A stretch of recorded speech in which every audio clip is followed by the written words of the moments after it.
The warning lights flashed red across the command center of Station Alpha 9. Admiral Vexhai lifted his massive head from the reports he was reading. His forearms moved quickly across the control panel as he checked the readings again. Impossible, he muttered in his deep voice. The Catherian's blue skin darkened with confusion. For 300 years he had watched the borders of their galaxy. Nothing ever surprised him anymore. "Sir," called out Lieutenant Zara from her station. The young Zilani female's voice shook slightly. "The readings are correct. Something just appeared at Grid 77 Alpha." Vexhai's red eyes narrowed. He stood up to his full height of 8 feet and walked over to the main display screen. The image showed empty space, but the sensors told a different story. Energy signatures that should not exist pulsed where nothing had been moments before. "Show me the visual," he ordered. The screen changed, and there it was. A ship unlike anything in their database floated in the darkness. It was long and sleek with strange markings on its white hull. The design made no sense. Where were the weapon ports that every civilized ship carried? Where were the slave quarters that marked proper galactic vessels? "Run identification protocols," Vexhai commanded. His voice carried the authority of someone who had crushed a dozen rebellions. "Already running, sir," Zara replied. Her fingers danced over her console. No match in any database. "The design is completely unknown." Other officers in the command center stopped their work to stare at the screen. In all their years of service, none had seen anything like this ship. It seemed to glow with its own light, and energy readings showed power levels that hurt to think about. "Open a communication channel," Vexhai decided. If this was some new enemy, he would crush them quickly. If they were potential slaves, he would add them to the Empire's collection. The screen flickered, and suddenly they were looking at something that made everyone in the command center step backward. The creature on the screen looked almost like a Catherian, but smaller and weaker. It had only 2 arms and strange brown hair on its head. Most shocking of all, it seemed to be female, and she was clearly in command. "This is Captain Elena Vasquez of the United Earthship Prometheus," the creature said in perfect galactic standard language. "We come in peace, seeking contact with the civilizations of this region." Vexhai found his voice after a moment of shock. No female commanded ships in civilized space. Such a thing was against all natural order. "I am Admiral Vexhai of the Catherian Empire," he announced. "You will identify your species and state your purpose in our territory." The female called Elena smiled, showing white teeth. "We are humans from the planet Earth. We have traveled 847 light-years to make peaceful contact with other intelligent species." Murmurs filled the command center. The coordinates she mentioned pointed to a dead zone, a region of space that their surveys had marked as uninhabitable. How could any species develop there? "That is impossible," Vexhai stated. "Our scans show no habitable worlds in that region." Elena's smile grew wider. "Perhaps your scans need updating, Admiral. We would like permission to dock at one of your stations. We have gifts and scientific data to share." Vexhai's mind raced. These humans seemed primitive, using only one ship for first contact. Any proper species would send a battle fleet to announce themselves. Their ignorance of galactic politics was obvious from their casual manner. "Very well," he decided. "You may dock at Station Nexus 7. You will surrender all weapons and submit to standard processing for new species." The human captain's expression changed slightly. "Processing? All new species must be evaluated for their proper place in the galactic order," Vexhai explained patiently. "Some are suitable for labor, others for military service, a few for technical work. Do not worry, humans. You will be given positions that match your abilities." Elena was quiet for a long moment. When she spoke again, her voice was very calm. "I see, and if we refuse this processing?" Vexhai laughed, a sound like grinding metal. "Refuse? Why would anyone refuse the chance to serve the Empire? It is the greatest honor in the galaxy." "We will dock at your station," Elena said finally. "We look forward to meeting you in person." The communication ended and the command center erupted in discussion. Vexhai silenced them with a gesture. "Prepare a full diplomatic reception," he ordered, "and alert security. These humans seem unusually proud for such a primitive species. They may need to be taught humility." Lieutenant Zara pulled up the ship's technical readings on her screen. "Sir, there's something strange about their vessel." "What do you mean?" "The energy output is enormous, much higher than anything our ships produce, and the hull composition doesn't match any known materials." Vexhai waved dismissively. "Primitive species often waste energy through poor design. As for the materials, they probably strip-mined their homeworld to build this one ship." Typical short-sighted thinking. But as he watched the human ship begin moving toward Station Nexus 7, something bothered him. The vessel moved with a grace that suggested advanced technology. Its course was perfect, its speed precisely calculated. These were not the actions of primitives. 3 hours later, the Prometheus docked at Station Nexus 7. Vexhai had traveled there to personally oversee the first contact with this new species. He stood in the docking bay with a full honor guard of Catherian soldiers and representatives from the other member species of the Empire. The airlock opened with a soft hiss, and the humans stepped out. Vexhai had expected to see the weak, primitive creatures that their transmissions suggested. Instead, he found himself looking at beings that moved with quiet confidence. Their leader, Elena, was smaller than any Catherian, but something in her eyes made him uneasy. Behind her came 5 other humans. 2 were obviously soldiers, though they carried no visible weapons. They scanned the room with professional alertness that reminded Vexhai of his own elite guards. The others appeared to be scientists or diplomats, but all of them shared the same unsettling confidence. "Admiral Vexhai," Elena said, stepping forward with a slight bow, "thank you for welcoming us to your station." "Welcome to the Catherian Empire," Vexhai replied formally. "You are the first of your species to reach civilized space. This is a historic moment." Elena looked around the docking bay, taking in the sight of Zelani workers loading cargo under the watchful eyes of Catherian guards. Her expression remained neutral, but Vexhai noticed how her soldiers tensed slightly. "We are honored to make contact," she said. "We hope this is the beginning of a long friendship between our peoples." Vexhai gestured toward the station's interior. "Come, the council awaits. They are eager to determine how your species can best contribute to galactic civilization." As they walked through the station's corridors, Elena and her team observed everything. They saw the clear hierarchy that governed galactic society. Catherians commanded, other species obeyed. It was the natural order that had brought peace to the galaxy for over 1,000 years. "Your station is impressive," Elena commented as they passed a group of crystalline beings polishing the floors under guard supervision. "Order brings efficiency," Vexhai explained proudly. "Every species has found their proper role in our society. Soon humans will find theirs as well." One of Elena's soldiers, a man with hard eyes and scars on his hands, spoke quietly to his captain in their own language. Vexhai's translation device picked up only fragments, but the tone was clear enough. The humans were not pleased with what they were seeing. Let them be displeased, Vexhai thought. They would learn to accept their place soon enough. Every species did in time. The council chamber doors opened before them, and the humans stepped inside to meet their fate.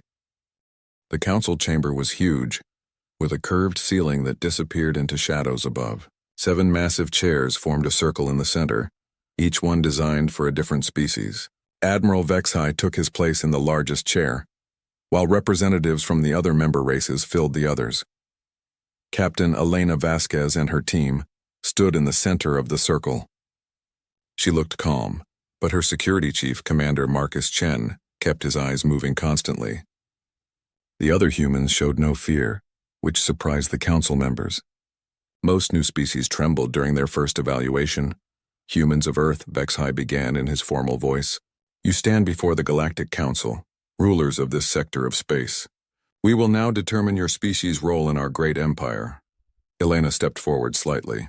"With respect, Admiral, we didn't come here to be evaluated for service. We came seeking diplomatic relations between equals." A sound like breaking glass came from the crystalline representative, which the humans' translators interpreted as laughter. The Zephyrian delegate's tentacles writhed with amusement.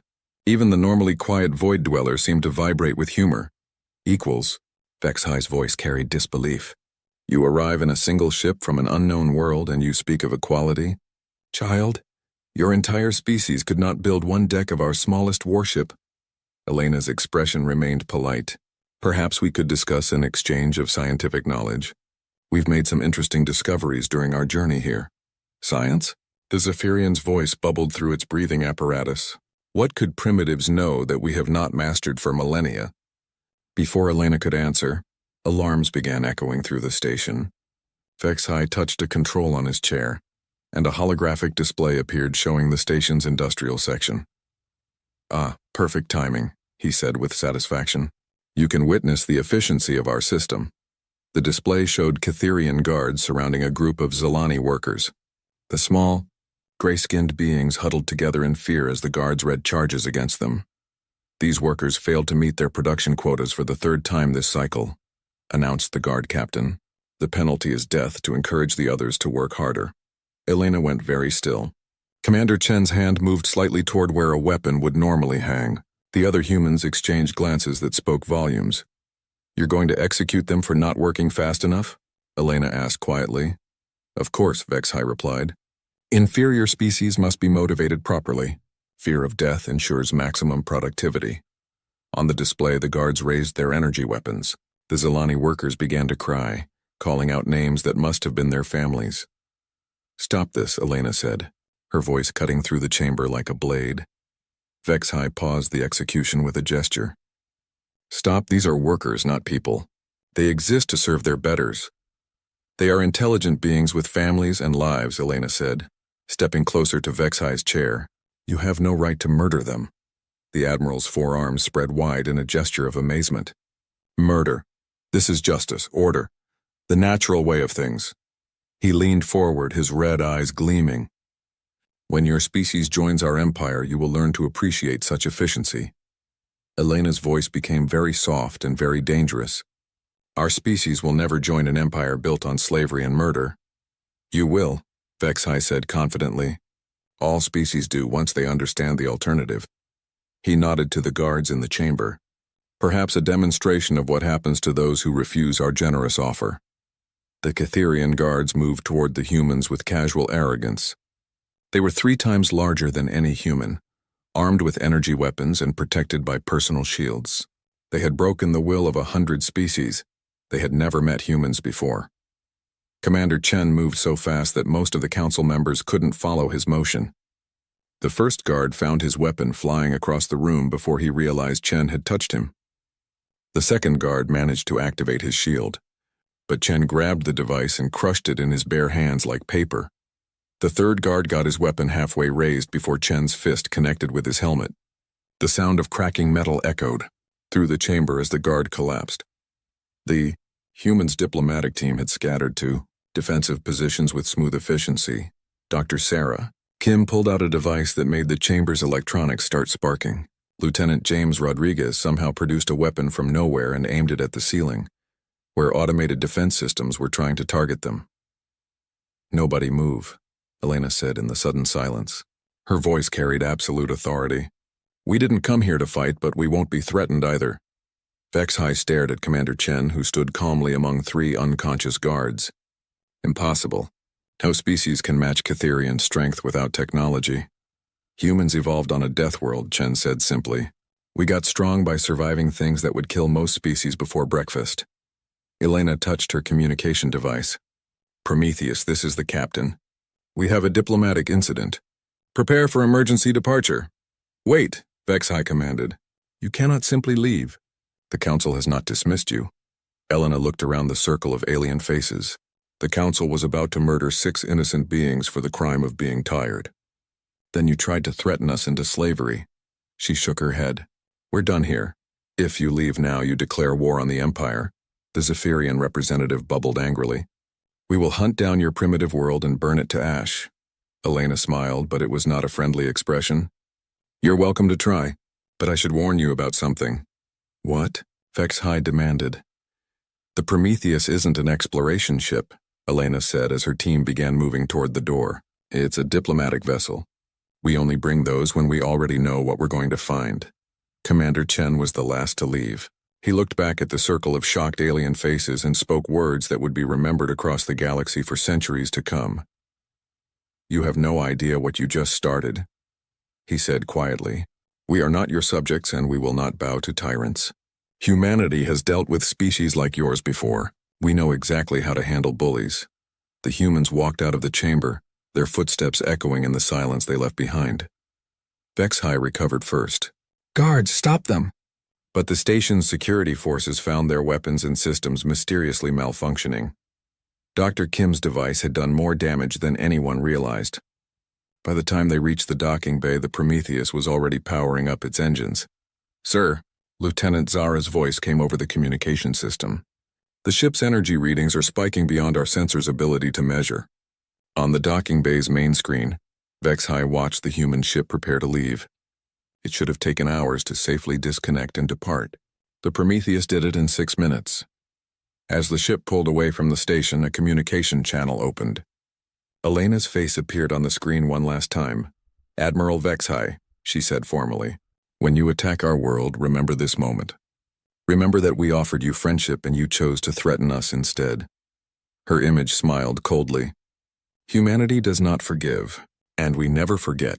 The transmission ended, and the Prometheus vanished into hyperspace with a flash of light that temporarily blinded the station's sensors. In the council chamber, the 7 representatives sat in stunned silence. Finally, the Void Dweller spoke in its whispered voice. "What have we done?" Vex-High's 4 fists clenched with rage. "We have encountered a species that does not know its place. We will teach them." He activated the general communication system. "Prepare the Second Fleet. We will visit this Earth and show these humans what happens to those who defy the Empire." But even as he gave the orders, something cold was growing in his chest. The ease with which the humans had disabled his guards, the casual way they had neutralized the station's defenses, the impossible energy readings from their ship. For the first time in his long military career, Admiral Vex-High wondered if the Empire had finally met something it could not conquer. On the display screen showing the station's industrial section, the Zilani workers still waited for their execution, forgotten in the chaos of first contact gone wrong. Admiral Vex-High stood on the bridge of the Imperial Dreadnought Conquest, watching the stars stream past as his fleet jumped through hyperspace. 12 of the Empire's finest warships followed his flagship, each one capable of destroying entire planets. The Second Fleet had crushed rebellions across 3 sectors. These humans would learn respect quickly. "Approaching the coordinates now, sir," reported Navigator Thane. The young Catherian's voice carried excitement. This would be his first planetary conquest. "Excellent. Bring us out of hyperspace and begin scanning for the human homeworld." Vex-High settled into his command chair, already planning the victory celebration. "Prepare to broadcast surrender demands." The fleet dropped out of hyperspace in perfect formation. Vex-High expected to see a single primitive world with perhaps a few orbital platforms. What appeared on his screens made him question his own eyes. "Sir," Thane whispered, "the entire system is inhabited." Instead of one world, sensors showed dozens of planets covered with cities. Massive space habitats floated between them like artificial moons. Industrial platforms stretched across asteroid belts, processing raw materials on a scale that dwarfed anything in Empire space. "Impossible," Vex-High muttered. "Our scouts surveyed this region. There was nothing here." "Sir?" called out sensor operator Crix. "Energy signatures approaching from multiple vectors." The main display changed to show the tactical situation, and Vex-High felt his blood turn cold. Ships were emerging from behind planets, from asteroid fields, from what looked like empty space. Hundreds of them. The human fleet was enormous. "How many?" he demanded. Crix's voice shook as she read the numbers. 237 vessels detected so far, sir. They're still appearing." Each human ship was larger than anything in Vex-High's fleet. They moved with precision that spoke of advanced technology and careful planning. Worst of all, they showed no fear at finding themselves outnumbered. "This is impossible," Vex-High said again. "No single species commands fleets this size." A communication request appeared on his screen. Against his better judgment, he accepted it. The human who appeared was older than Captain Vasquez, with gray hair and stars on her uniform that marked her as a high-ranking officer. She looked directly at Vex-High with calm, intelligent eyes. "I am Rear Admiral Sarah Mitchell of the Earth Defense Force," she said in perfect galactic standard. "You have entered human space without permission and with obvious hostile intent. State your business here." Vex-High found his voice. "I am Admiral Vex-High of the Catherian Empire. Your species has committed crimes against the Galactic Order. We are here to bring you to justice." Admiral Mitchell's expression didn't change. "What crimes?" "Assault on Imperial personnel, threatening Council representatives, refusing to accept your proper place in galactic civilization." Vex-High leaned forward. "Surrender now and your deaths will be quick." The human admiral was quiet for a moment. When she spoke, her voice was very soft. "Admiral, do you know anything about human history? Why would I study the history of primitives?" "Because," Mitchell said, We are a species that survived ice ages that killed most life on our planet. We survived plagues that wiped out half our population. We survived world wars fought with weapons that could have destroyed our entire civilization. Vex High waved dismissively. Ancient history. You face the Empire now. We turned our deadliest weapons into tools for exploration, Mitchell continued as if he hadn't spoken. We took the same technology we used to build planet-killing bombs and used it to reach the stars. We have been preparing for this moment for 3 centuries. Preparing for what moment? Mitchell's smile was cold as space itself. The moment we met a galactic empire built on slavery and murder. You want a war, Admiral? You just declared one against a species that has been getting ready to fight tyrants since before your empire existed. The communication ended, and warning alarms immediately began screaming across Vex High's bridge. Sir, the human fleet is moving to attack formation, Crix reported. They're surrounding us. Impossible. We have 12 dreadnoughts. No force in the galaxy can threaten the Second Fleet. But even as Vex High spoke, he could see the human ships moving with impossible speed and coordination. All ships prepare for battle, he commanded. Target their largest vessels. Show these primitives the power of the Empire.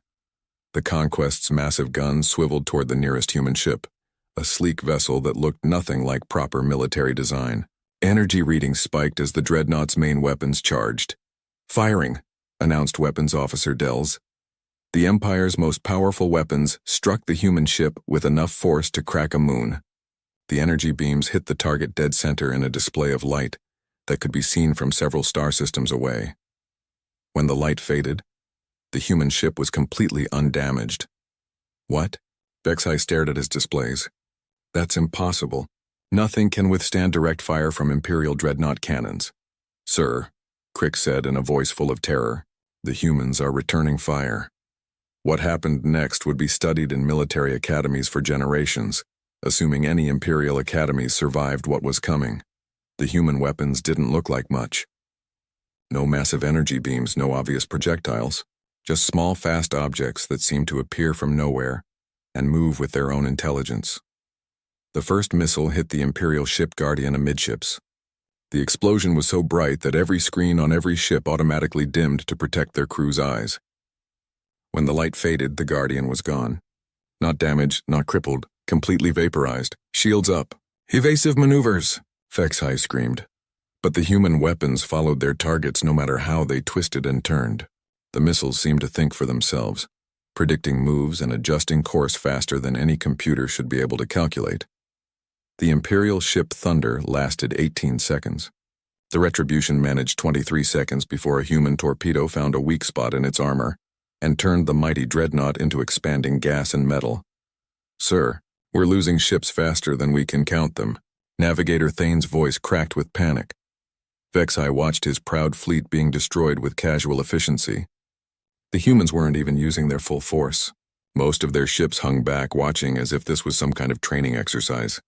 All ships retreat, he ordered. Emergency jump to hyperspace. Sir, the humans are jamming our navigation systems, Crix reported. We can't calculate a safe jump. On the tactical display, more Imperial ships died. The humans attacked with weapons that ignored shields, armor that self-repaired faster than it could be damaged, and tactical coordination that made the Empire's best military minds look like children playing with toys. Admiral Mitchell's voice came over the communication system again. This is your last chance, Admiral. Surrender now, and we'll allow your surviving crews to return to Imperial space with a message. Vex High looked at his display. Of his 12 mighty dreadnoughts, only 4 remained. The humans had destroyed the Second Fleet in less than 30 minutes. What message? He asked weakly. Tell your council that Earth is under the protection of the human coalition. Tell them that any attack on coalition worlds or citizens will be met with appropriate response. And tell them, Mitchell paused, tell them that we know where all their worlds are, and we're coming to free every slave in their empire. The transmission ended. A moment later, the jamming field around Vex High's remaining ships disappeared. Navigator, Vex High said in a voice that sounded like an old man's. Calculate jump coordinates for home. Emergency speed. Yes, sir, Thane replied. What do I tell the council about our mission status? Vex High stared at the tactical display, where human ships continued their patrol of the system as if nothing had happened. as if destroying the Empire's second fleet had been routine maintenance. "Tell them," he said slowly, "that we have awakened something terrible. Tell them that these humans are not primitives from a dead world. They are a force that has been planning this war for centuries." The 4 surviving Imperial ships jumped to hyperspace, carrying news that would shake the foundations of galactic civilization. Behind them, the human fleet returned to its patrol routes, protecting a civilization that spanned hundreds of worlds and countless billions of free citizens. Admiral Mitchell stood on her bridge, looking out at the stars where the Imperial fleet had been destroyed. "Ma'am," her tactical officer said quietly, "should we pursue the survivors?" "No," Mitchell replied. "Let them carry word back to their masters. It's time the galaxy learned that humanity is no longer hiding." She touched a control on her chair, opening communication channels to every human world in the coalition. "This is Admiral Mitchell," she announced. "Operation Liberation is now active. All fleets to combat readiness. The war for galactic freedom has begun." The news spread across the galaxy like fire through dry grass. The mighty Second Fleet, pride of the Catherian Empire, had been destroyed by unknown aliens calling themselves humans. On 1,000 worlds, slaves whispered the story in hidden corners. On Imperial worlds, citizens demanded answers from leaders, who had none to give. Supreme Commander Thax stood before the full Galactic Council in their great chamber on Cytheria Prime. The massive alien's 6 arms gestured angrily as he addressed the representatives of 7 species. "How is this possible?" demanded Councillor Vorth, his crystalline body ringing with agitation. "The Second Fleet was invincible." "Apparently not," Thax replied grimly. He activated a holographic display showing the battle's aftermath. "Admiral Vexhi's report is disturbing. The humans possess technology far beyond anything we have encountered." The Zephyrian representative's tentacles writhed with nervous energy. "One battle means nothing. They surprised us, that is all. The Empire controls 10,000 systems. What can one primitive species do against such power?" Even as she spoke, reports were flooding in from across Imperial space. Human fleets had appeared at slave worlds throughout the outer territories. But they weren't conquering, they were liberating. "Sir," an aide rushed into the chamber. "Priority message from Sector 7. The humans have attacked the labor colonies at Xerion Prime." Thax's expression darkened. "Losses?" "None, sir. They didn't attack our forces. They landed troops and freed all the slaves. 20 million Zalani workers were loaded onto human transport ships and evacuated before our reinforcements could arrive." Silence filled the chamber. 20 million slaves represented decades of conquest and enormous economic value. The humans had simply taken them away. "What did our garrison do?" Councillor Vorth demanded. The aide looked uncomfortable. "They tried to stop the evacuation, sir. The humans asked them to surrender. When they refused..." He paused. "The entire garrison was eliminated in 14 minutes. More reports arrived throughout the day. Human forces had struck 15 slave worlds simultaneously, freeing billions of workers and removing them from Imperial control. Every attack followed the same pattern, swift, precise, and completely overwhelming." "How many fleets do they have?"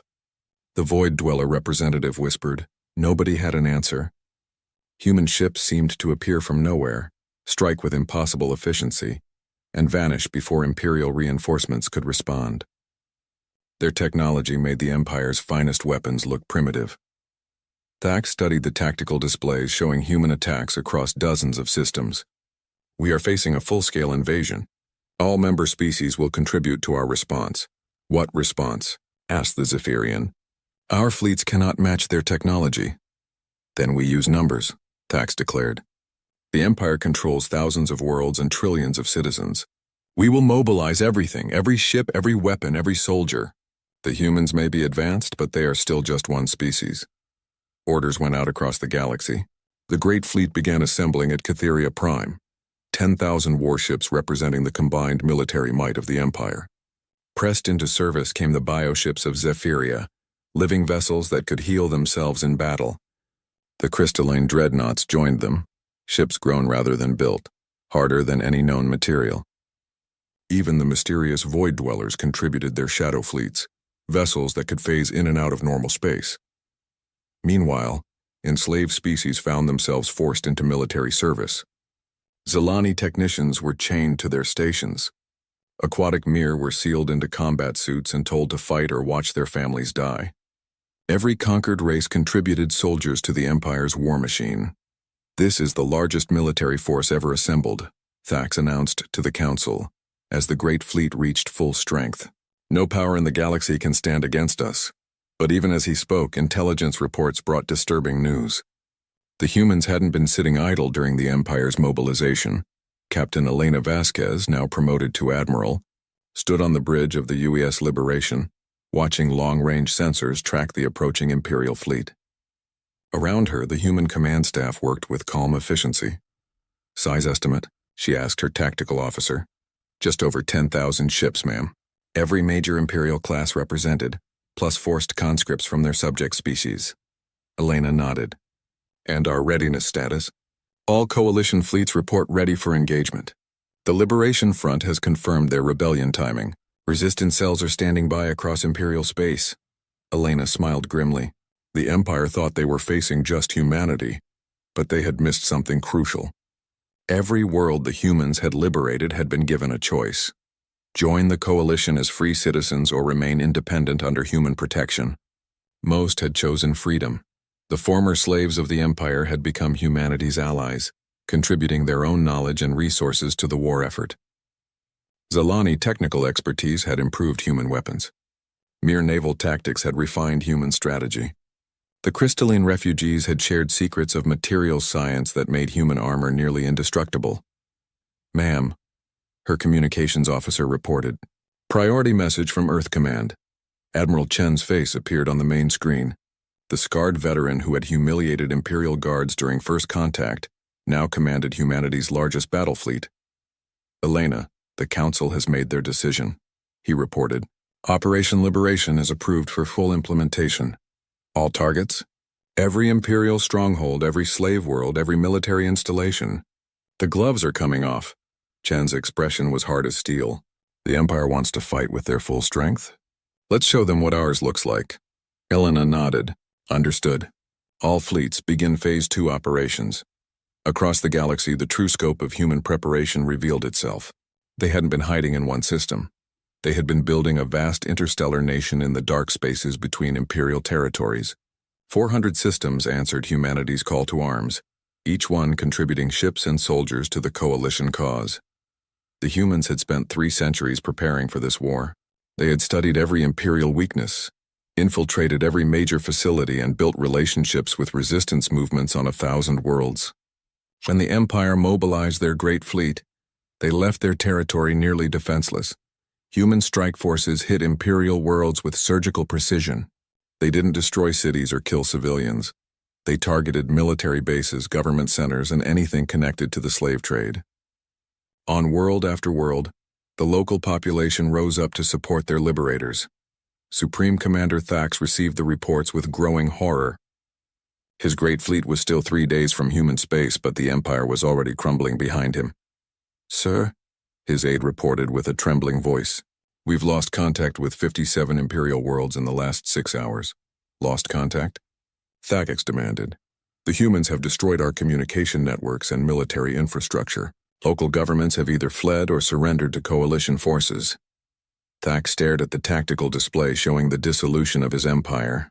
Red markers indicated lost worlds, yellow showed systems under attack, and green marked the few locations still under Imperial control. The map was mostly red and yellow. How is this possible?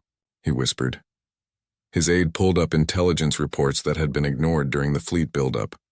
Sir, it appears the humans have been planning this operation for decades.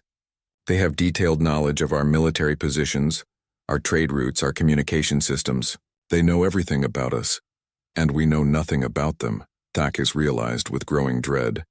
The final terrible truth was becoming clear.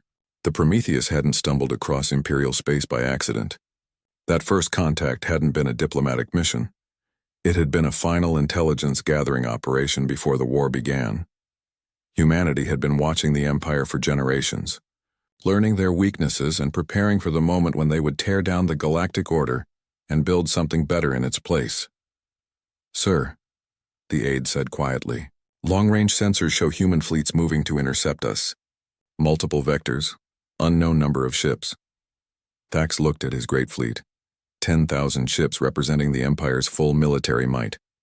For the first time in his career, he wondered if it would be enough. All ships battle stations, he ordered. We are about to discover what happens when an unstoppable force meets an immovable object. But even as he gave the command, Thax suspected he already knew the answer. The Empire had ruled through fear and overwhelming force for 1,000 years. They had never faced an enemy that was stronger. The Battle of Cytheria Prime lasted 6 hours. When it ended, the once mighty Galactic Empire lay in ruins, and the galaxy would never be the same. Admiral Elena Vasquez stood in the same council chamber where her diplomatic mission had failed months earlier. But now she wore the uniform of the Coalition Liberation Force, and the 7 chairs of the old council sat empty except for one. Former Supreme Commander Thax knelt in chains before her, his 6 arms bound behind his back. The massive Cytherian who had once commanded fleets across the galaxy now looked small and broken. His great fleet of 10,000 ships had lasted exactly 6 hours against the combined might of the human coalition. You fought well, Elena said quietly, looking down at the defeated commander. Your soldiers showed courage even when facing impossible odds. Thax raised his head, confusion in his red eyes. Why do you mock me? You have won. Kill me and be done with it. Elena shook her head. We don't kill prisoners, Commander. That's what made you different from us. She gestured to her aide, who stepped forward with a datapad. You're being charged with crimes against sentient beings, but you'll receive a fair trial with legal representation. I don't understand, Thax muttered. We are your enemies. In war, enemies die. In your kind of war, yes, Elena replied. But humanity fights for something different. We fight to free people, not to destroy them. She turned away from the prisoner and walked to the great windows that looked out over Cytheria Prime. The planet's capital city stretched to the horizon, but it looked different now. The massive slave quarters had been converted to refugee centers. The weapon factories were being retooled to produce medical supplies and farming equipment. Most importantly, the execution platforms where the Empire had murdered countless innocents were being torn down by former slaves working alongside human engineers. A status report, she requested from her communications officer. Ma'am, resistance has ended on all Imperial core worlds. The last holdout forces surrendered 2 hours ago when we showed them footage of the capital's liberation. Elena nodded. It had taken 3 months of fighting, but the Empire was finished. Not destroyed, liberated. Every world that had been under Imperial control was now free to choose its own government and join the coalition if it wished. What about the refugee situation? Massive but manageable. We've evacuated over 50 billion beings from slave worlds. Temporary housing is being established on uninhabited planets throughout former Imperial space. The Zilani have volunteered to coordinate most of the relief efforts. Elena smiled at that. The gray-skinned beings who had been the Empire's most numerous slaves had become some of the Coalition's most dedicated supporters. They understood better than anyone what freedom meant. And the military situation? All Imperial fleets have either surrendered or been destroyed. We've secured every major weapons facility and shipyard. Several former Imperial species have requested membership in the Coalition Defense Force. A soft chime indicated an incoming priority message. Elena accepted it, and the face of Admiral Sarah Mitchell appeared on the chamber's main screen. The older woman looked tired but satisfied.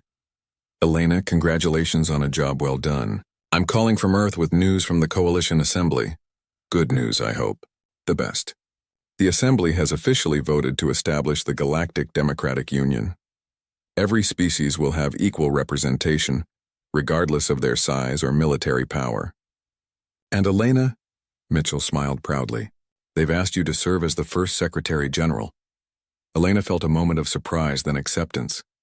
Someone had to guide the transition from empire to democracy, and she had earned the trust of both humans and aliens during the liberation campaign. I accept, she said simply. What about our exploration plans? Already approved. The UES Horizon launches next month for the Andromeda Galaxy. If there are more empires out there oppressing innocent species, we'll be ready for them.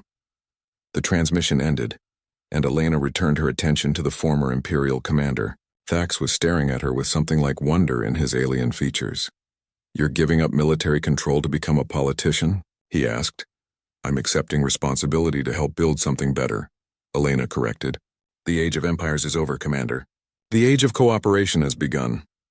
She walked over to one of the great windows and activated its communication system. Her image appeared on screens across Cytheria Prime and was broadcast to every world in what had once been Imperial space.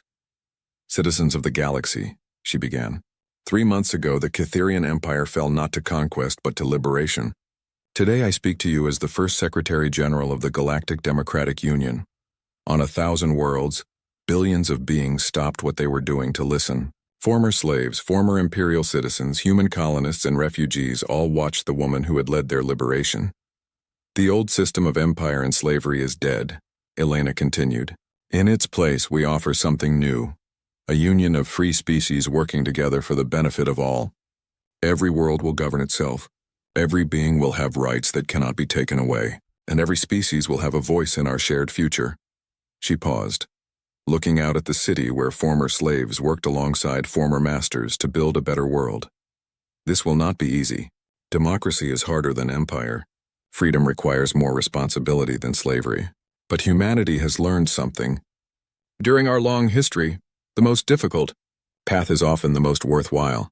The broadcast continued for 30 minutes as Elena outlined the new government structure. The assembly would meet on neutral ground, with representatives from every member species. Laws would be passed by majority vote, with protections for minority rights. A coalition defense force would protect member worlds from external threats, but no military would ever again be used to oppress civilians. When the speech ended, Elena found herself alone with Thax again. The former commander was studying her with new interest. Why? He asked simply. Why what? Why do all this? Your species could have simply conquered us and taken our place as galactic rulers. Why give power to others? Elena considered the question seriously. Because, she said finally, humanity learned long ago that true strength comes from cooperation, not domination. An empire built on fear and slavery is actually very weak. It can be toppled by anyone stronger or more determined. She gestured to the window, where Zelani and Cytherian children were playing together in what had once been a military parade ground. But a union built on mutual respect and shared benefits, that's something worth defending. That lasts. Thax was quiet for a long moment. What will happen to my people? The same thing that happens to everyone else, Elena replied. They'll be free to choose their own government, join the union if they wish, and rebuild their society without the burden of maintaining an empire. And if we choose not to join? Then you'll remain independent with the same protections and trade rights as any other neutral world. The coalition doesn't force membership on anyone. Thax shook his great head in amazement. In all my years of military service, I never encountered an enemy like humanity.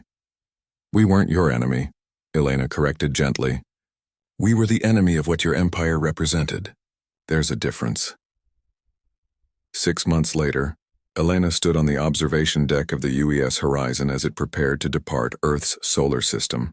The massive exploration vessel was 10 times larger than the Prometheus, equipped with the most advanced technology the Coalition could provide. Its mission: to seek out new civilizations beyond the galaxy and offer them the same choice the Empire had once denied: freedom or tyranny. Behind them, the Milky Way galaxy was transforming rapidly. The Galactic Democratic Union now included 47 species, with more requesting membership every month. Trade flowed freely between worlds that had once been enemies. Scientific knowledge was shared openly, leading to breakthroughs that benefited everyone. The former Imperial species had adapted to freedom with varying degrees of success. The Cytherians struggled with concepts of equality and democracy, but their younger generation was embracing the changes. The Zephyrians had become enthusiastic Union supporters, contributing their biological technology to medical research. Even the mysterious Void Dwellers had emerged from their isolation to share their unique perspectives on space and time. Ma'am, her aide reported, the crew is ready for departure. Elena nodded. Take us out, Captain. Let's see what's waiting in the dark between galaxies. As the Horizon entered hyperspace, Elena reflected on the journey that had brought them here. It had started with humanity's decision to remain hidden while they studied the galaxy around them. It had continued with their careful preparation for the day they would have to fight for freedom. But it had ended with something no one had expected. Not victory, but transformation. The galaxy was no longer a place where the strong oppressed the weak. It had become a community where all species could work together toward a better future, and if there were other empires out there, other tyrannies oppressing innocent beings, they would soon learn what humanity and their allies had, proven in the Milky Way. Freedom was not just an ideal worth fighting, for it was a force powerful enough to reshape the universe itself. The age of empires was over. The age of liberation had begun. The council chamber on Zenith Prime had never been this quiet. Ambassador Threlix stood at the center of the vast circular room, his crystalline body reflecting the dim emergency lights. Around him, representatives from 47 species sat in their specialized seats, each designed for their unique forms. Some breathed methane, others required extreme cold. Some were made of energy, others of living stone, but today they all shared the same expression: fear. 17 worlds, Threlix said, his voice translator converting his light pulses into words everyone could understand. In just 3 months, 17 colony worlds have been completely consumed. A hologram appeared above the center platform. It showed a beautiful planet with blue oceans and green continents. Then the image changed. Black ships, organic and writhing, surrounded the world. Within hours, the surface turned gray. Within days, nothing remained but a lifeless rock. The Ravager swarm. High Commander Zix clicked from his seat. The insectoid warrior's mandibles clacked nervously. We have thrown everything at them. Energy weapons, plasma cannons, quantum torpedoes. Nothing works for long. They adapt. They learn. They consume. Dr. Alara floated in her containment suit, the gaseous being's form swirling with agitation. My analysis shows they are from another dimension. The rift in the outer rim was not natural. Something opened it or they broke through. Either way, they are here now and they are hungry. A small mammalian delegate raised a paw. What about the defense fleets? The armada of the core worlds? Zix's head lowered. Gone. The third armada engaged them at the Kelvor system. Out of 300 ships, only 12 escaped. The Ravagers boarded our vessels. Our crews, he paused, our crews do not fight well in close combat. We are not built for it, silence fell again. It was true. Most council species had evolved on peaceful worlds. They had achieved space travel through cooperation and intelligence, not through conflict. War was something they studied, not something they lived. Then what do we do? Someone asked. Run, hide, wait to die? Threlix touched a control panel. There is one option. A desperate one. Another hologram appeared showing the galactic map. Thousands of green dots represented council worlds. Red dots showed the Ravager advance. But there were also yellow dots scattered throughout the galaxy. These are uncontacted species, Threlix explained. Races we have observed but not approached. Some are not ready. Others are... He hesitated. Too dangerous. Dangerous? Dr. Ilara pulsed forward. Dangerous how? They come from what we classify as death worlds. Planets where survival itself is a daily battle. High gravity, toxic atmospheres, extreme weather, abundant predators. Most council species would die within hours on such worlds. A reptilian delegate hissed. And you want to contact these savages? Ask them for help? They probably lack faster than light travel. Some do have it, Threlix admitted. Primitive versions, but functional. More importantly, they have something we lack. They know how to fight. They evolved fighting. The chamber erupted in argument. Some delegates refused to consider it. Others were desperate enough to try anything. Threlix let them argue for several minutes before raising all 6 of his limbs for silence.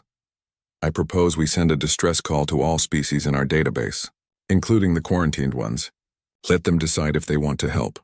And if they decide to attack us instead, the reptilian asked. Then we face the same fate we face now, Threlix said quietly. But faster. A vote was called. It passed by a narrow margin. Dr. Ilara was tasked with preparing the message and the list of recipients. As the chamber emptied, she approached Threlix. There is one entry I must show you, she said, pulling up a file. The header read, Species 7842 Terran, Designation Humanity, Status Quarantine, Death World Extreme. Threlix read through the file.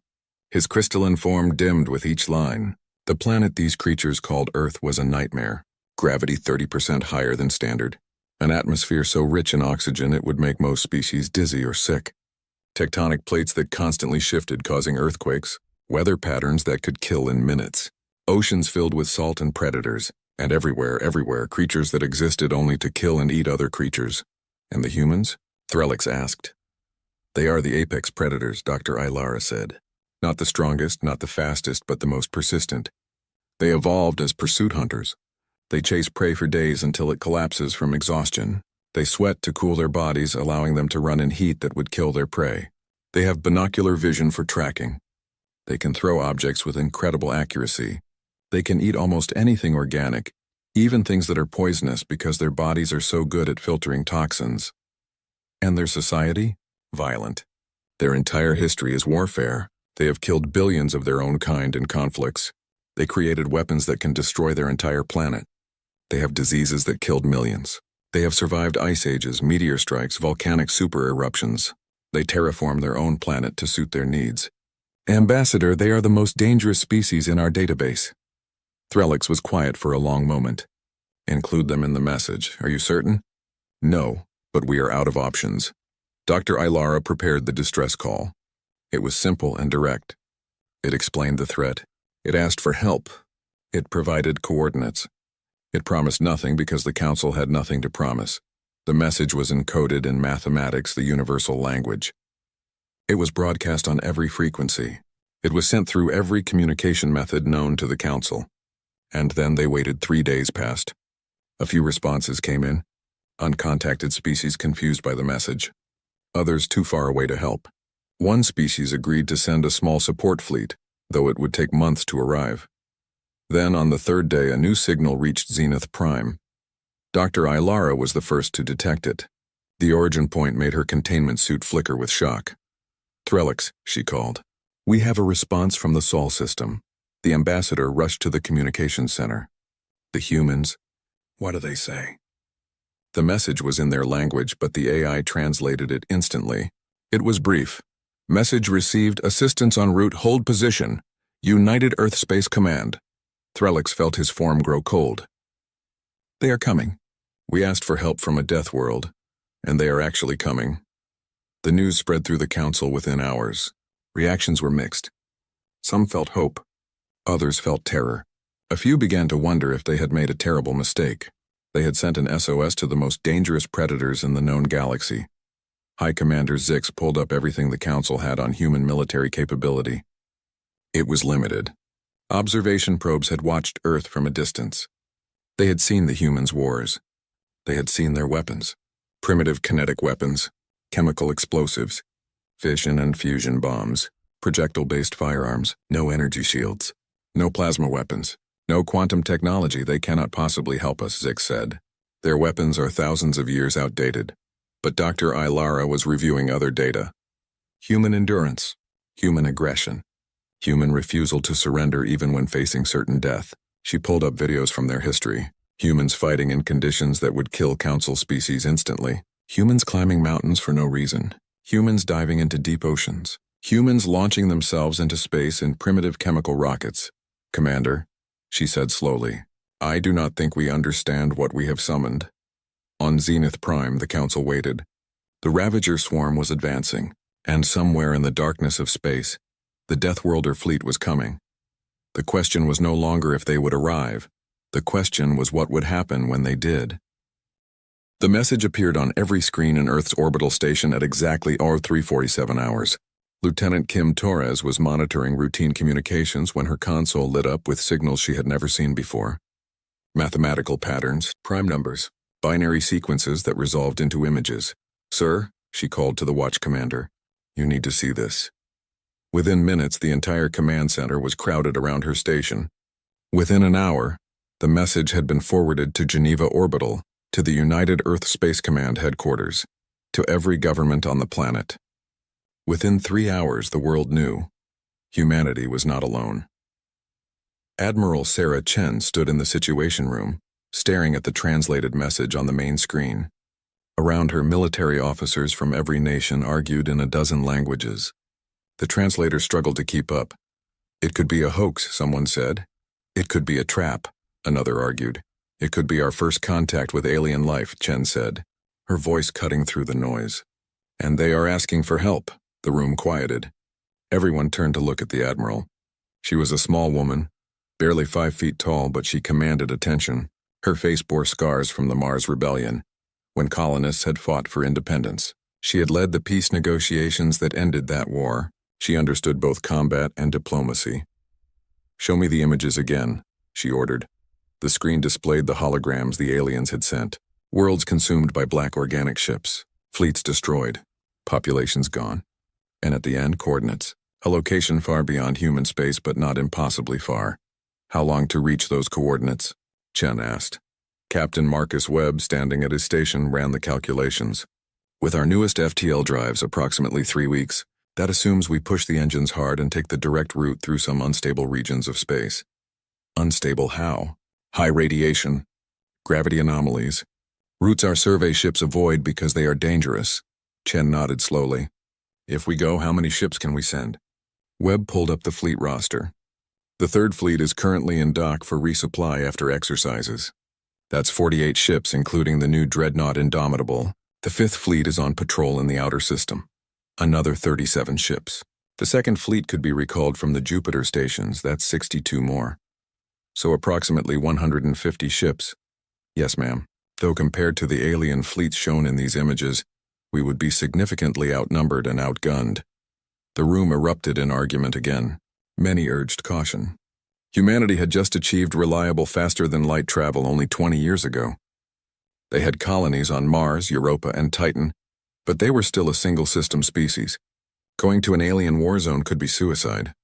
"Or," Chen said quietly, "we could do nothing, stay here, stay safe, and hope these ravagers, after consuming their galaxy, never find us." An AI construct flickered to life on one of the screens. Athena, the strategic warfare AI, had been running probability models.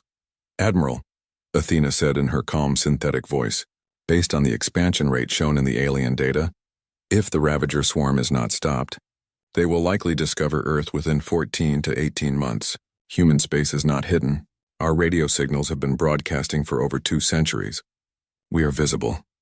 The room went silent. "So we fight them there," Chen said, "or we fight them here. I prefer fighting them there." The debate continued for hours. It went up to the Earth Council, the global government formed after the Mars Rebellion. Politicians argued. Scientists urged caution. Military commanders were divided. But in the end, a simple fact decided the vote. Humanity had nowhere to run. Earth was their only home. If the threat was real, ignoring it meant eventual extinction. The vote passed. Humanity would respond to the alien distress call. Admiral Chen was given command of the mission. She immediately began preparations. Captain Webb and the Indomitable would serve as her flagship. The combined fleet would depart in 72 hours. The announcement was broadcast worldwide. Reactions were mixed. Some called it humanity's finest moment, reaching out to help unknown aliens. Others called it insanity, risking human lives for strangers. Protests formed in major cities. Religious leaders debated what it meant for humanity's place in the universe. But in military bases around Earth and across the solar system, men and women reported for duty. Marines loaded equipment. Engineers prepped ships. Pilots ran simulations. Humanity was going to war. On the Indomitable, Captain Webb walked through the hangar bay inspecting his ship. The Dreadnought was the newest in the fleet, built with human engineering at its finest. Heavy armor plating made from titanium ceramic composites, railguns that could fire projectiles at a fraction of light speed, nuclear missiles with yields measured in megatons, point defense systems with thousands of rounds per minute, and close-quarters weapons because humans planned for boarding actions. "Beautiful, isn't she?" a voice said.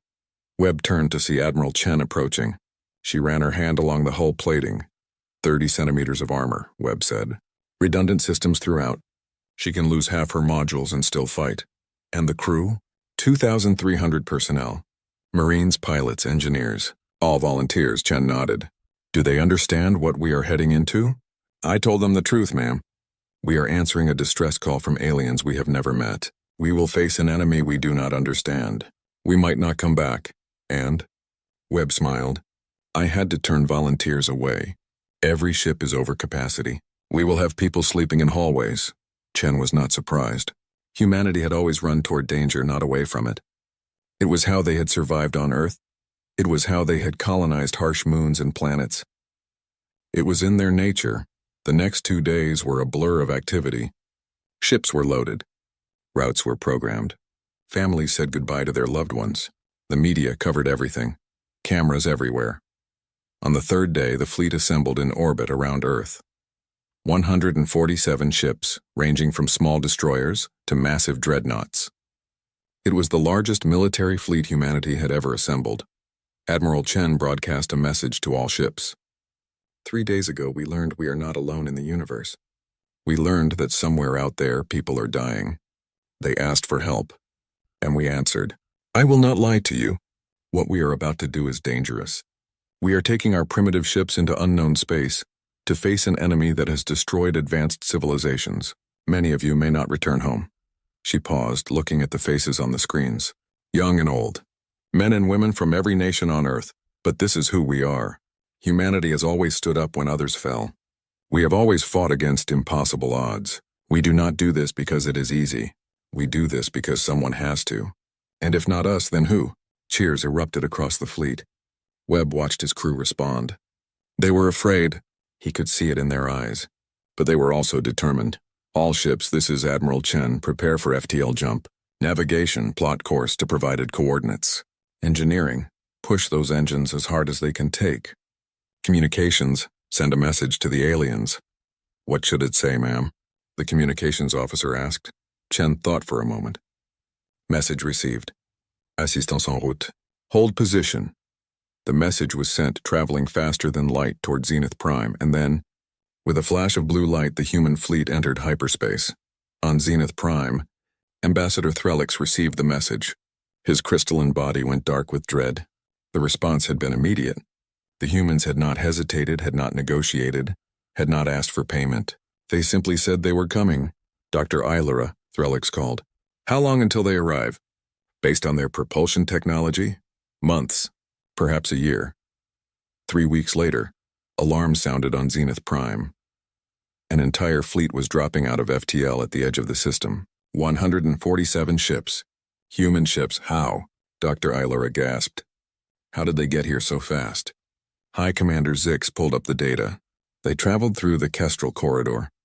That region has radiation levels that would kill any council species in minutes. The gravity wells would tear most ships apart. Threlix stared at the approaching fleet. The ships were crude by council standards. Metal hulls covered in armor, no energy shields, no elegant designs. They looked like something built to survive, not to impress. Send them docking coordinates, Threlix ordered, and someone find out how to communicate with them. The Death Worlders are here. The hologram flickered to life in the command center on Zenith Prime. For the first time, the council military leadership looked upon the face of a human. Admiral Sarah Chen appeared in the projection, standing on the bridge of her ship. She wore a dark blue uniform with various insignia. Her face showed age and experience. Behind her, other humans worked at stations, moving with purpose. This is Admiral Sarah Chen of the United Earth Space Command, she said. We received your distress call. We are here to help.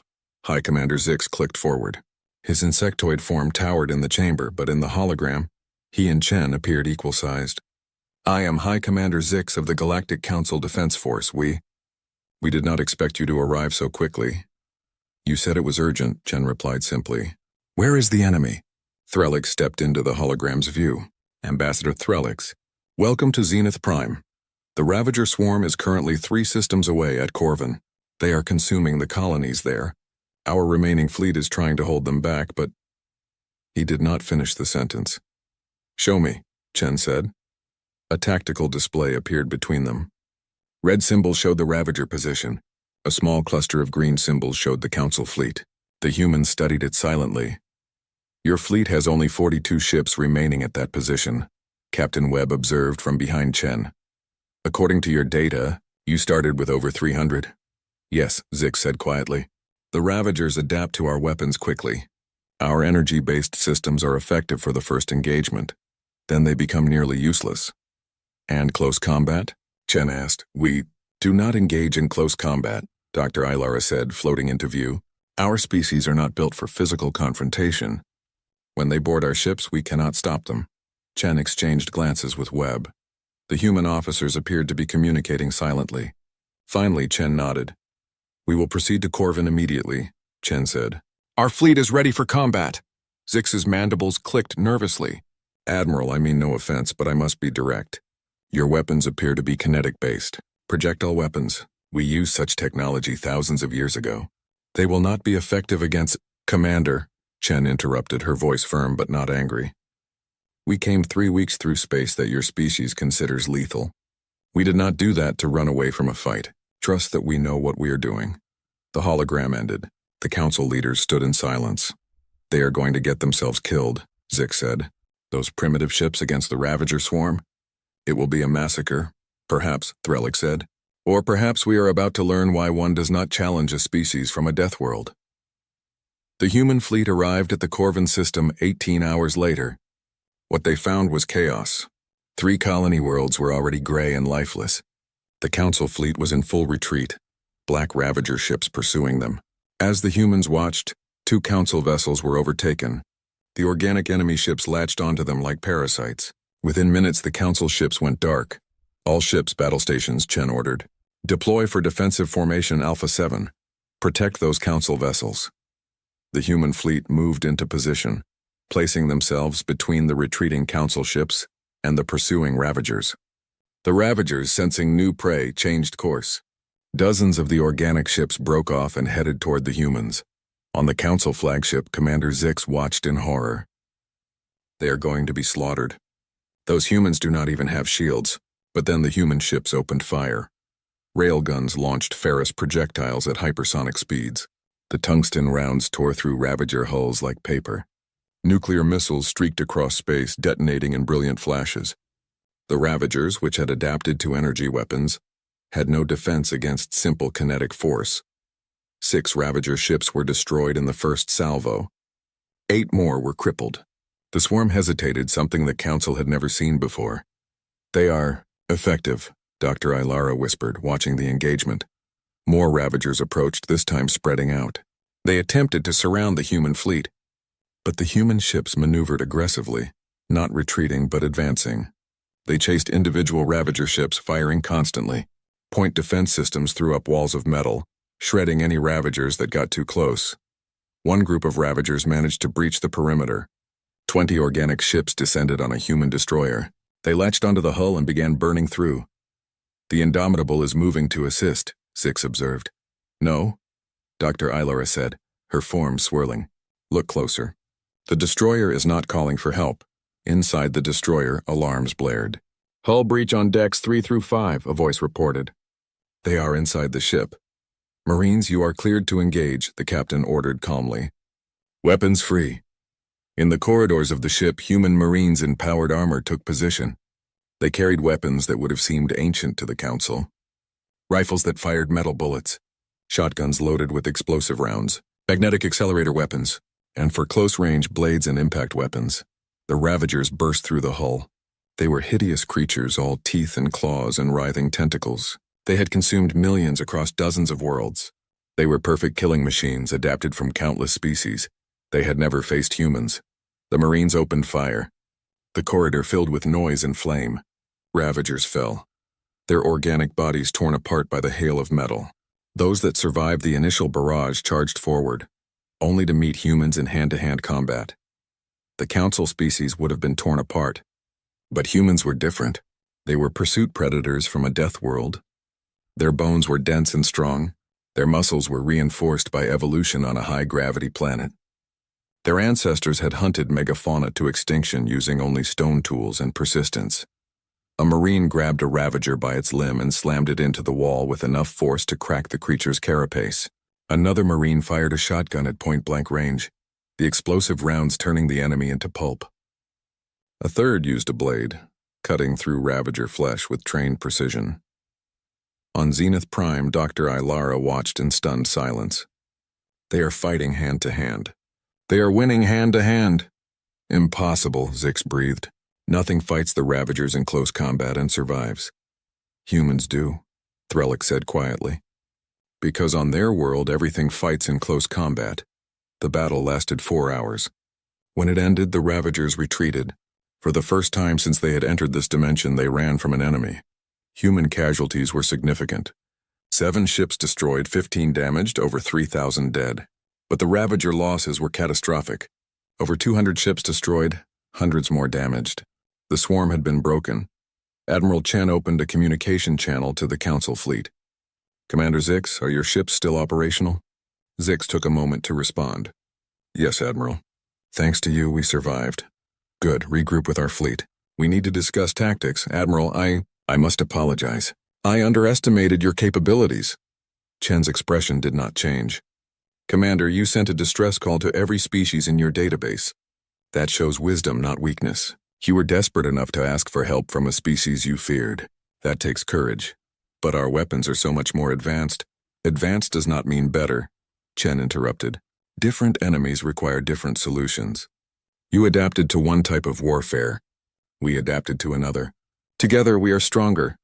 A new alarm sounded. Dr. Ilara's voice came through, panicked. "Admiral!" "Commander!" Long-range sensors are detecting massive movement. "The main Ravager swarm is on approach. I am reading." She paused, recalculating. "Over 10,000 ships." The channel went silent.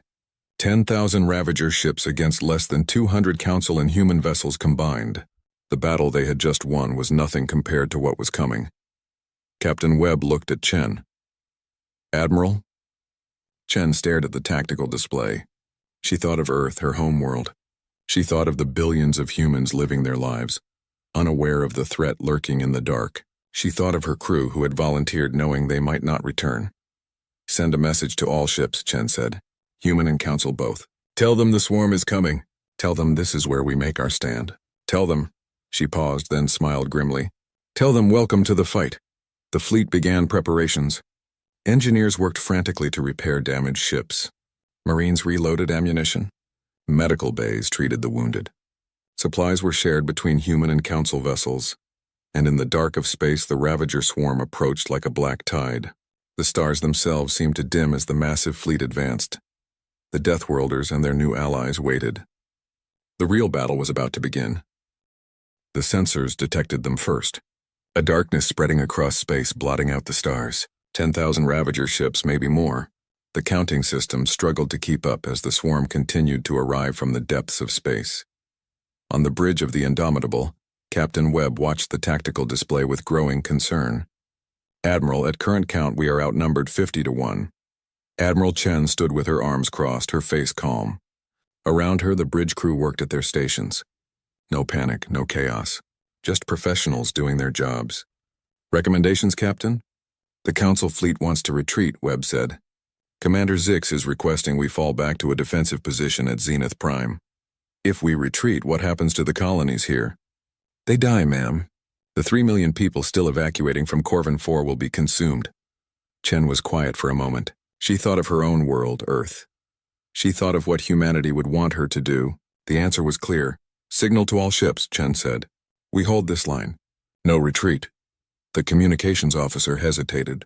"Ma'am, the Council ships, tell Commander Zix that we are staying. He may do as he wishes with his fleet.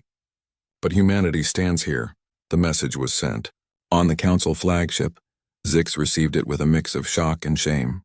The humans, with their primitive ships and weapons, were willing to die to protect Council citizens. His own instinct was to run, to preserve his forces. But how could he retreat when these Deathworlders stood firm? "Signal to all Council ships," Zix ordered. "We will stand with the humans. Formation defensive wall, protect the evacuation transports." Dr. Ilara floated beside him. "Commander, this is suicide. We cannot win against these numbers." "No," Zix agreed. "But perhaps we can buy time. Perhaps we can save those civilians. And perhaps the humans know something we do not."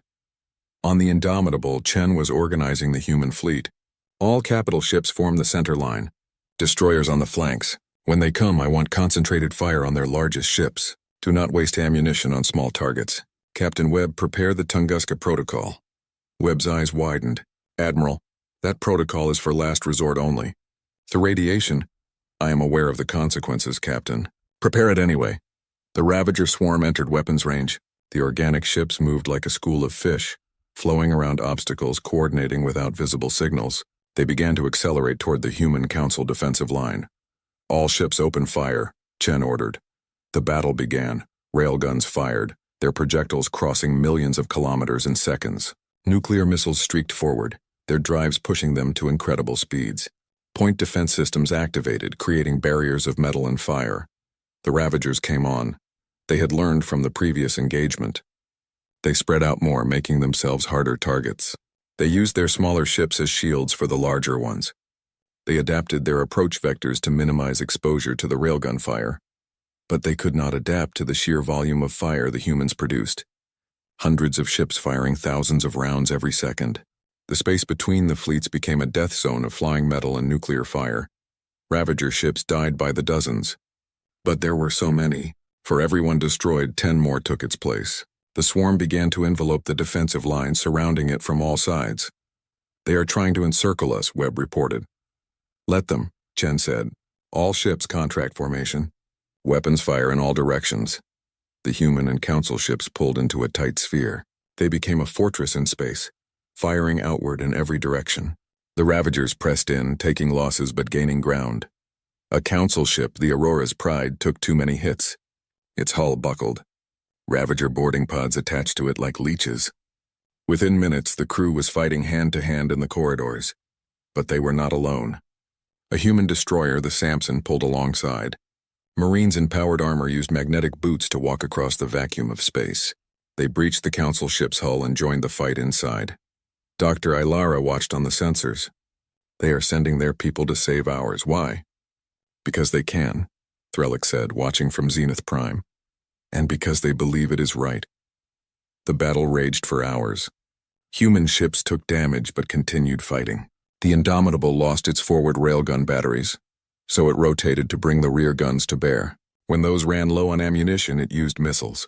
When the missiles were depleted, it used point defense guns as primary weapons. Captain Webb coordinated his crew with calm efficiency. "Engineering, I need power to weapons.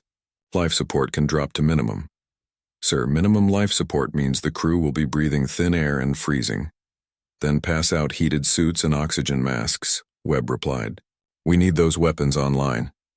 Throughout the ship, crew members worked in temperatures barely above freezing, wearing emergency gear, their breath visible in the cold air. But the weapons kept firing. A Ravager capital ship, larger than any they had seen before, pushed through the swarm. It headed directly for the Indomitable.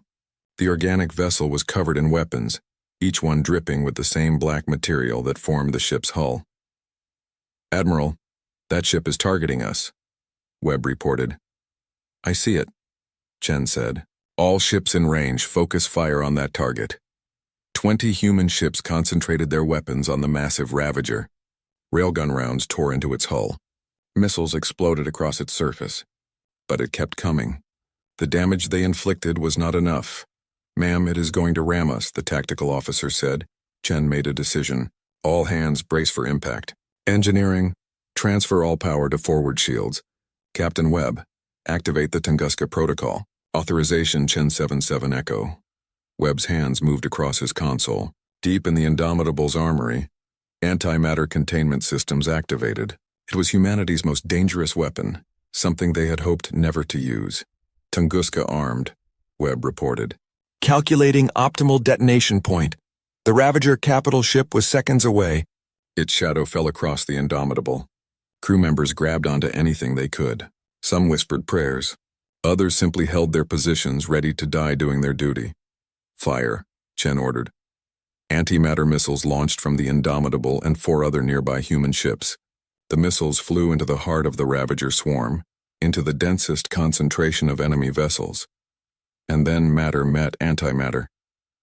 The explosions that followed were miniature suns, pure energy, unimaginable heat, radiation across the entire spectrum. The Ravager capital ship simply ceased to exist. Everything within 1,000 kilometers was vaporized instantly. The shockwave expanded outward, shattering hundreds of smaller Ravager ships like glass. But the radiation was enormous. Several human ships were caught in the effect. Shields overloaded, hulls heated to dangerous levels. Crew members on the outer decks received lethal doses of radiation. "Damage report," Chen ordered, coughing from the smoke filling the bridge. "Multiple systems offline," Webb reported. "Casualties throughout the ship. But we are still operational." The Ravager swarm reeled from the attack. They had lost over 1,000 ships in seconds. The massive antimatter explosions had torn a hole through their formation. and for the first time the Ravagers hesitated. On every human ship, on every Council vessel, sensors detected the same thing.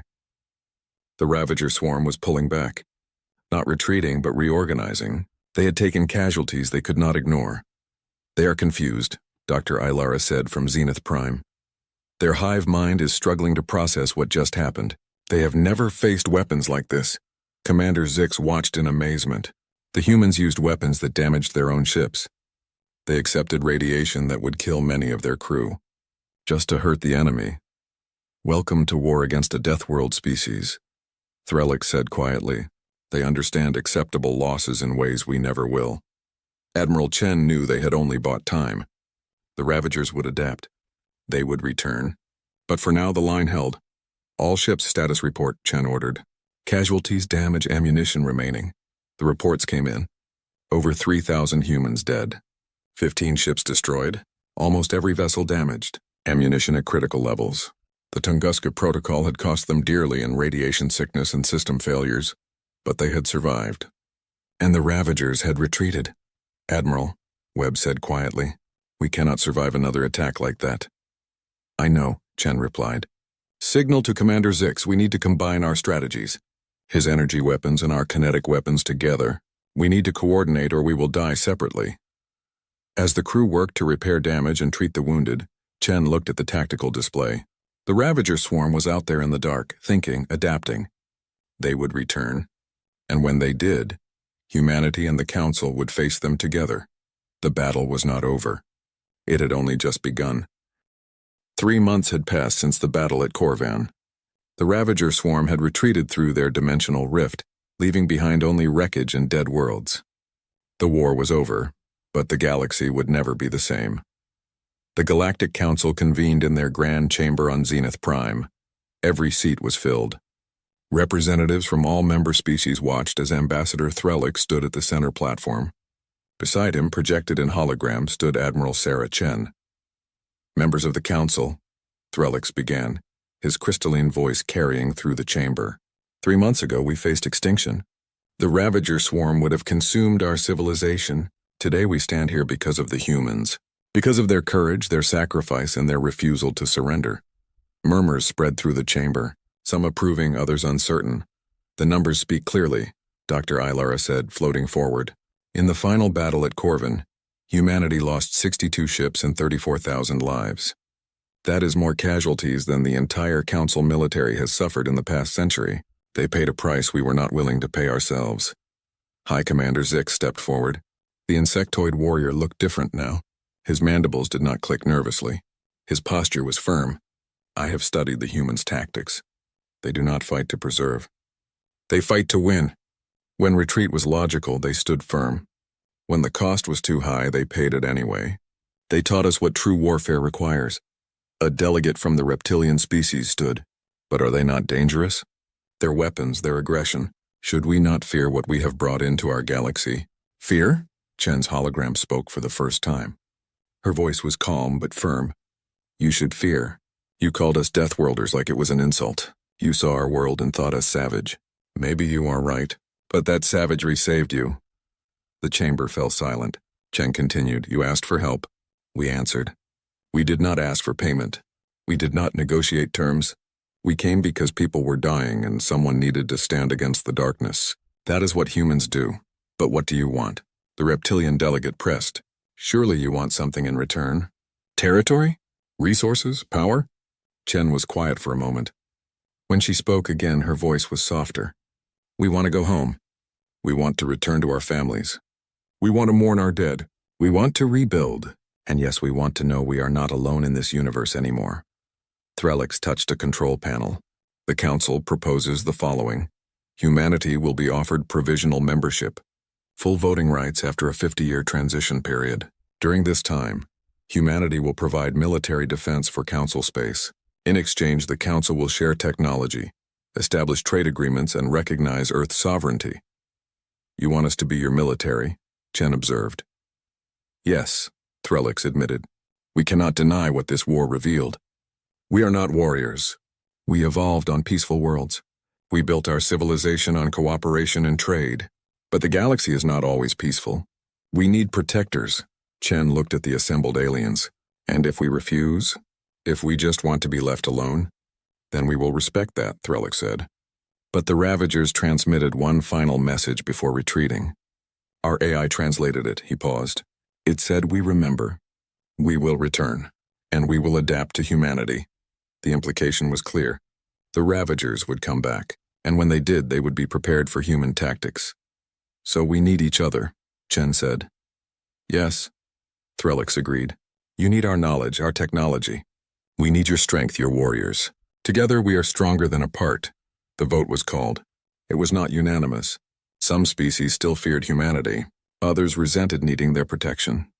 But the majority understood reality. The galaxy was dangerous, and humanity had proven they could face that danger. The motion passed. Admiral Chen returned to Earth 1 month later. The Indomitable and the surviving ships of the fleet were greeted as heroes. Parades were held in every major city. Memorials were erected for the fallen. The names of 34,000 humans were etched in stone, their sacrifice remembered. But Chen did not feel like a hero. She had sent people to die. She had made decisions that cost lives. In her quarters, she looked at the photos of her crew. So many faces that would never smile again. Captain Webb found her there. Admiral? The ceremony is starting soon. They are waiting for you. How do you do it, Marcus? Chen asked quietly. How do you command when you know people will die following your orders?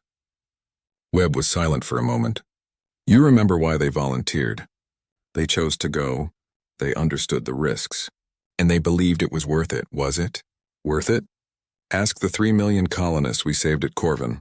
Ask the council species that would have been extinct. Ask Earth, which now has allies instead of being alone. Webb paused. Yes, Admiral. It was worth it. And the people we lost would say the same. Chen nodded slowly. She stood and straightened her uniform. Together they walked to the ceremony. In the weeks that followed, humanity and the Galactic Council began the process of integration. It was not smooth. Cultural differences created misunderstandings. Some humans resented being seen as soldiers. Some council species struggled to trust the violent Deathworlders. But slowly bridges were built. Human engineers worked with council scientists, learning new technologies. Council traders opened markets to human goods. Joint military bases were established. The first integrated crews trained together, learning each other's tactics. Captain Webb was promoted to admiral and given command of the new Joint Defense Fleet. His flagship was a hybrid vessel, built with both human and council technology, human armor and weapons combined with council energy shields and faster-than-light drives. Ambassador Threlix became the council's liaison to Earth. He spent months living on the planet, experiencing humanity's death world firsthand. The gravity crushed his crystalline body. The oxygen levels made him dizzy. The weather terrified him. But he also saw beauty. Mountains and oceans. Art and music. Children playing in parks. He began to understand that humanity was more than just warriors. Dr. Ilara worked with human scientists to study the Ravager Rift. It was still there, dormant but not closed. She theorized the creatures could return at any time. But now the galaxy was ready. Now, they had humanity. 2 years after first contact, Admiral Chen stood on the observation deck of a space station at the edge of Council space. Beside her, Ambassador Threlix looked out at the stars. Do you ever regret it? Threlix asked. Answering our distress call? Everything changed for your species that day. Chen considered the question. Earth had changed. Humanity was no longer alone, no longer isolated. They had allies, but also responsibilities. They had gained knowledge but lost innocence. No, Chen finally said. Before we were just one species on one world wondering if we were alone. Now we are part of something larger. Yes, there are dangers. Yes, there will be more fights. But we face them together now. The other council members still fear humans, Threlix admitted. They see your strength and worry what you might do with it. Fear is not always bad, Chen replied. Respect and fear can look similar. As long as we prove we can be trusted, fear will turn to respect. And if the Ravagers return? Chen smiled grimly. Then they will find out what a galaxy of united species can do. They adapted to council technology. But can they adapt to hundreds of different species all fighting together, each with their own strategies and weapons? Threlix's crystalline form brightened, a comforting thought. Deep in space, monitoring stations kept watch on the Ravager rift. Human and Council crews worked side by side, alert for any sign of renewed threat. The galaxy had been given a warning. The Ravagers would return, but when they did, they would not face a divided galaxy of peaceful species. They would face something new, something that had never existed before. They would face a galaxy that had learned to fight, and leading that defense would be humanity, the Deathworlders who had answered a distress call from strangers. The species from a nightmare world that had chosen to protect instead of conquer. On Earth, life continued. People lived and loved.